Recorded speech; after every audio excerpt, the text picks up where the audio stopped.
ସାନ ଭାଇ ଅମରେଶ ଜେନା କର୍ପୋରେଟର ଆମର ସଂଗ୍ରାମ ପାଇକରା ଭାଇ ହୁଅନ୍ତୁ ବିରଞ୍ଚି ମହାଶୟ ମୁଁ ନିଜେ ବି ହୁଏ ଆମକୁ ପ୍ରାୟ କୌଣସି କାର୍ଯ୍ୟରେ ଦେଖାଯାଉ ନାହିଁ ବହୁତ କାର୍ଯ୍ୟରେ ଇଗ୍ନୋର କରାଯାଉଛି ଆମେ ବୁଝିପାରୁନୁ କାହିଁକି ଇଗ୍ନୋର କରାଯାଉଛି। ନିଶ୍ଚିନ୍ତ ଭୁବନେଶ୍ୱର ସଂଗଠନ ବଢ଼େଇବାକୁ ହେଲେ ଆବଶ୍ୟକ ଅଛି ଯୁବଶକ୍ତିମାନଙ୍କୁ ଏକାଠି କରିବାର ସେ ସୁଯୋଗ ଯଦି ସୃଷ୍ଟି କରିବେ ଯାହା ମୁଁ ଶୁଣୁଥିଲି ଆମର ସାନ ଭାଇ ଅମରେଶ ଜେନା କର୍ପୋରେଟର ଆମର ସଂଗ୍ରାମ ପାଇକରା ଭାଇ ହୁଅନ୍ତୁ ବିରଞ୍ଚି ମହାଶୟ ମୁଁ ନିଜେ ବି ହୁଏ ଆମକୁ ପ୍ରାୟ କୌଣସି କାର୍ଯ୍ୟରେ ଦେଖାଯାଉ ନାହିଁ ବହୁତ କାର୍ଯ୍ୟରେ ଇଗ୍ନୋର କରାଯାଉଛି ଆମେ ବୁଝିପାରୁନୁ କାହିଁକି ଇଗ୍ନୋର କରାଯାଉଛି। କିନ୍ତୁ ଏ ପ୍ରକାର ମନୋବୃତ୍ତି ଏ ପ୍ରକାର ଚିନ୍ତାଧାରା ରଖିକି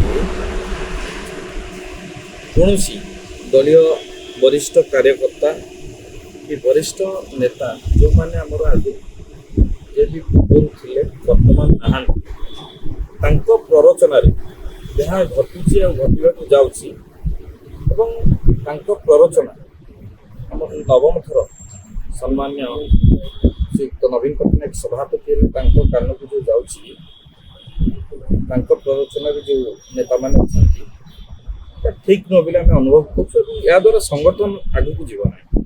ସାନ ଭାଇ ମୋର କହିସାରିଛନ୍ତି ବରିଷ୍ଠ ନେତା କିଏ ଜାଣିଛନ୍ତି ଆପଣ କହିଛନ୍ତି ତାଙ୍କର ବାଇକ୍ ବି ମୁଁ ଦେଖୁଥିଲି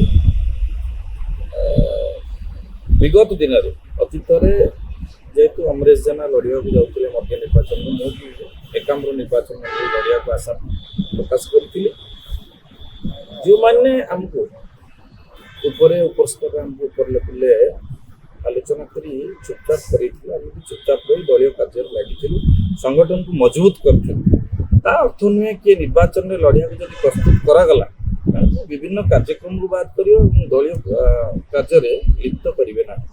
ଏହା ହେଉଛି ଭୁଲ ନିଷ୍ପତ୍ତି। ଯେଉଁମାନେ ନିଷ୍ପତ୍ତି ନେଉଛନ୍ତି ଯେଉଁ କିଏ ହାରିଯାଇଥିବା ବିଧାୟକ ହୁଅନ୍ତୁ କି ତାଙ୍କ ପ୍ରରୋଚନାରେ ଆଉ ଯେଉଁମାନେ ଉପସ୍ଥିତି ଅଛନ୍ତି ଯେଉଁମାନଙ୍କ କଥାରେ ଚାଲିଛି ସେଥିରୁ ସେମାନେ ନିବୃତ୍ତ ରହିବା ଦରକାର ନଚେତ ଭୁବନେଶ୍ୱର ବହୁତ କ୍ଷତି ହେବ। ଆପଣ ଆଗରୁ ଜଣେଇ ଦେଇଛୁ ଏ ବିଷୟ ଏବେ ଜଣେଇନୁ ସଭାପତିଙ୍କୁ ବହୁତ କମ୍ ଦିନ ଭିତରେ ଆମେ ଯାଇକି ଜଣେଇବାକୁ ଯାଉଛୁ। ଯାହା ସେ କହିଲେ କିଛି ଲୋକଙ୍କ ପ୍ରରୋଚନାରେ ଦଳୀୟ ସଂଗଠନ ନ ଭାଙ୍ଗୁ ଏଇଟା ଆମେ ଚାହୁଁଛୁ।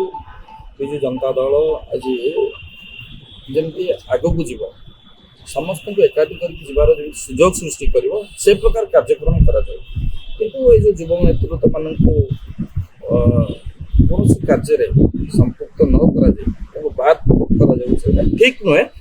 ଆବଶ୍ୟକ ପଡ଼ିଲେ ମୁଁ ଭାବୁଛି ବୋଧେ କେବଳ ଆମେ ନୁହେଁ ଭୁବନେଶ୍ୱରରେ ବହୁତ ଜାଗାରେ ଛାତ୍ର ଅଛନ୍ତି ଯୁବ ଅଛନ୍ତି ସେମାନେ ବହୁତ ଅଶାନ୍ତି ଭିତରେ ଦିନ କାଟୁଛନ୍ତି ଯେଉଁଠି ସଂଗଠନ ଏବଂ ସଂଗଠିତ କରିବାକୁ ଆଗେଇ ଯାଉଥିବା ଯୁବକମାନେ ପଛକୁ ତାଙ୍କୁ ଦେଖାଯାଉଛି ଅଣଦେଖା କରାଯାଉଛି।